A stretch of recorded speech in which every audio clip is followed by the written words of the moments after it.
Four news stories from Ethiopia and Eritrea for you. Firstly, Eritrea's support for Russia regarding Russia-Ukraine conflict seems to be unwavering. We saw Eritrea oppose a resolution tabled at UN General Assembly session 2 days ago. Once again, today, during a session of UN Human Rights Council, Eritrea supported Russia. Only country which supported Russia today at Human Rights Council session was Eritrea. Secondly, yours, a drone strike has been conducted on a town in Tigray 24 hours after PM Abiy lectured Ukraine and Russia to show restraint. His forces conducted a drone strike on Shire town of Tigray. Thirdly, it seems that Daud Ibsa, head of Oromo Liberation Front, could be released. A case is being built for his release. Today, National Election Board of Ethiopia wrote a letter to Ethiopian Intelligence Agency and Ethiopian Federal Police Commission about Daud Ibsa. And lastly, protest has been carried out in Debre Berhan city of Amhara. Who protested in Debre Berhan? Firstly, viewers, once again, today Eritrea openly supported Russia. Today, a session of UN Human Rights Council was held to form an international investigative commission to investigate human rights abuses being committed in Ukraine after Russian invasion of Ukraine. Voting was held. 47-member Human Rights Council voted. 32 members supported the formation of this commission. 13 member states abstained. Only 2 opposed this move. Which 2 countries opposed? Firstly, Russia. Secondly, Eritrea. So Eritrea was the only country which opposed the formation of an international investigative commission to investigate human rights abuses being committed in Ukraine. 13 countries abstained. If you don't agree with a resolution tabled at the Human Rights Council, you have 3 options. Either you vote against it, or you abstain from voting. You are there, but you abstain from voting, or you absent yourself from the session. So Eritrea chose the option of openly rejected the resolution. It backed Russia openly. Which 13 countries abstained themselves from voting? Armenia, Bolivia, Cameroon, China, Cuba, Gabon, Kazakhstan, Namibia, India, Pakistan, Sudan, Uzbekistan, Venezuela.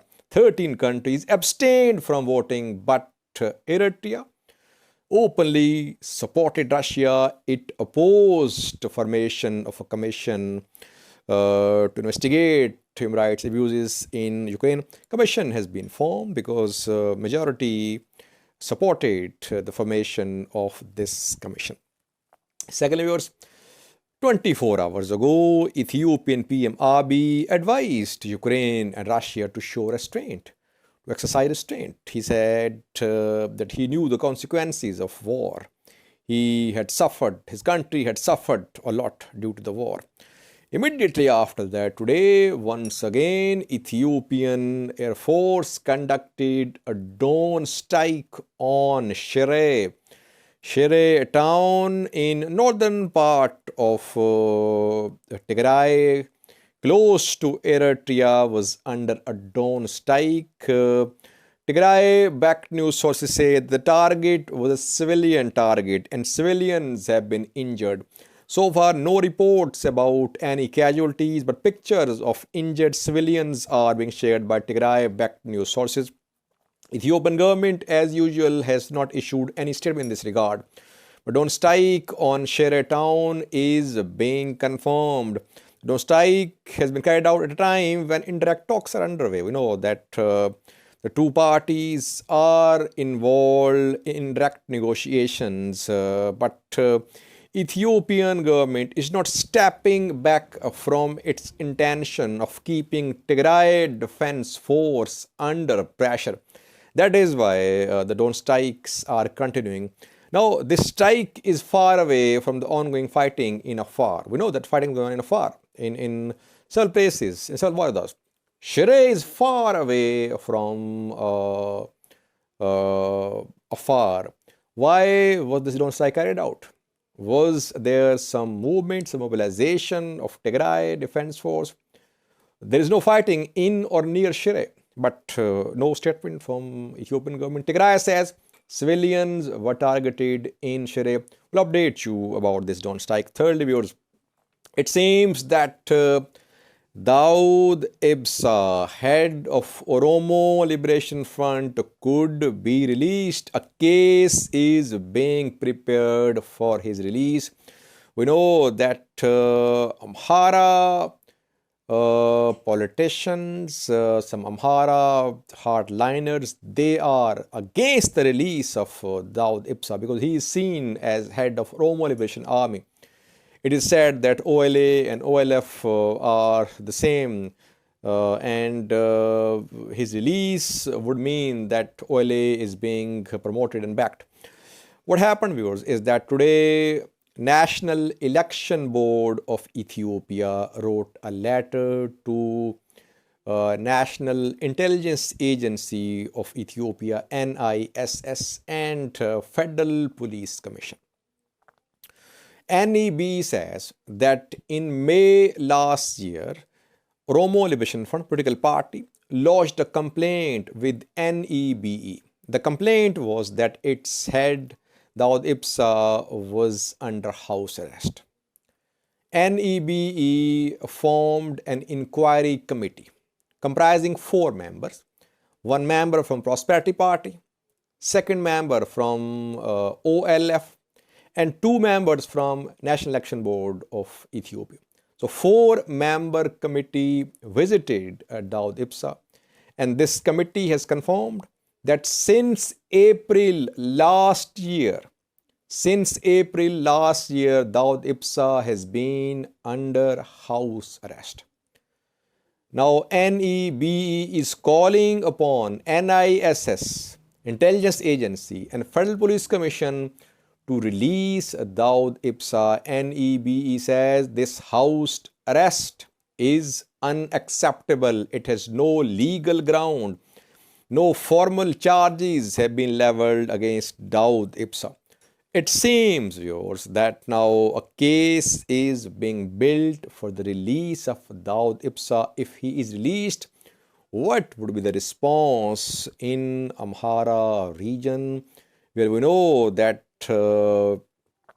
Amhara hardliner groups like Fano, some of their leaders like Skandar Naga, though he claims to be a national leader, they are very staunch critics of Oromo Liberation Army, and they claim OLA, OLF are the same.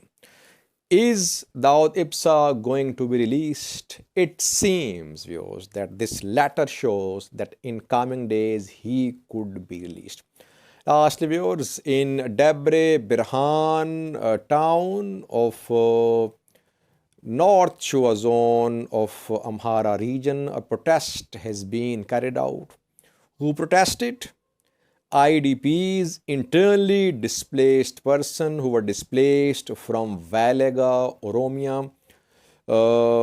Dozens, hundreds rather say, participated in this protest. They protested against Oromia regional government and federal government as well, that they are not being protected in Valega. And when they were displaced from Valega, they were not welcomed in Addis Ababa, the capital, from where they were pushed towards RC, then they were pushed towards Debre Berhan. So they are protesting. Yes, it's the responsibility of Ethiopian federal government, Oromo regional government, to protect these civilians, whether Amharas or Oromos. They were citizens of Ethiopia. They were living in Valaga. Oromo regional government must have protected them. It could not. They're being displaced. Fighting is going on between Oromo Liberation Army and some Amhara militias and Oromia forces. So you see that Valaga is a flashpoint. I have been saying that for several months. That Valaga is a flashpoint. Tensions are rising.